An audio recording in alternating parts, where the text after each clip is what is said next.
At sa oras na ito, dako muna tayo sa Palasyo ng Malacanang para po sa mga mahalagang balita mula roon. Nakatutok po doon ang aming kasamang si Elena Luna live. Elena, magandang hapon. Magandang hapon sa iyo, Kirby. Isang international beauty queen ang nagkortesikol kay Pangulong Aquino ngayong araw ng Lunes. Naganap ito kaninang umaga sa music room ng Palasyo. Malugod na tinanggap sa Palasyo ng Malacanang ni Pangulong Aquino si Miss International 2013-2014 Angeli Dion Gomez. Ilang oras bago magbagong taon, humabol si Gomez sa listahan ng mga Pilipinang beauty queen na nagpanalo sa bansa ng International Beauty Contest. Tinalo ng gulang na dalaga ang 59 na iba pang mga contestants mula sa iba't ibang panig ng mundo sa beauty pageant na ginanap sa Putrajaya, Malaysia. Ang korona ng Miss Tourism International ay inilipat sa kanya ng isa ring Pilipina, si Rezini Alexis Gomez sa nagwagi taong 2012. Siya ang pangatlong Pilipinang kinoronahan ng titulo. Isa sa mga nagpanalo kay Gomez ang naging tugon niya sa tanong kung paano niya palalaganapin ang kapayapaan sa buong mundo. Ayon kay Gomez, gagawin niya ito sa pamamagitan ng turismo. Ang turismo aniya ay mayroong ugnayan ng mga tao sa pamamagitan ng komunikasyon na makakatulong para mapaunawa ang iba't ibang kultura, paniniwala at tradisyon.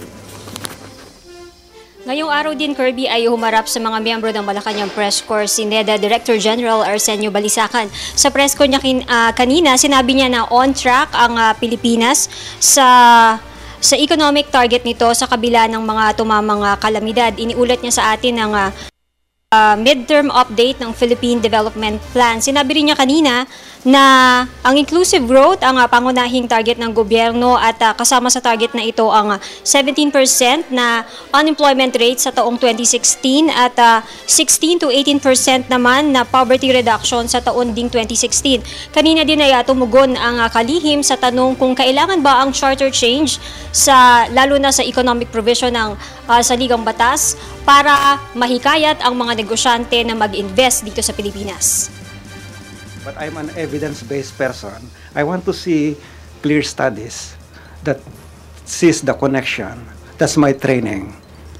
And so when every report that I've seen and the constraints to economic growth in this country point to infrastructure, cost of doing business in this country, you know, the regulatory, peace and order, labor law, you know, so where do I begin? And we have clearly seen that we have seen those investments coming in when we started fixing these ones, and we need not to be distracted. I would rather push for these things that I believe, and based on the experiences of other countries and our own country of the past 3 decades.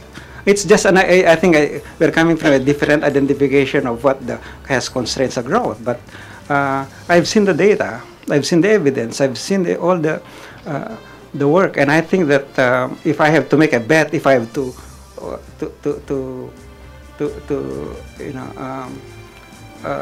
make a bet on where I could make we can have a better chances of moving this country forward, I would focus on those well-identified problems. Sa briefing din kanina ay umapila ang palasyo sa traffic na idudulot ng pagsimula ng Skyway Stage 3. Narito ang apila ni Secretary Lacerda. Situation right now that we're going through kumbaga the birth pangs. Talagang we have to go through it. When we ask the public for some understanding, we will do our best to inform the public, to find ways to mitigate the traffic situation if necessary, to find alternate roads. And so we will be doing that. Government on our side will make sure that we try to exert all efforts to mitigate.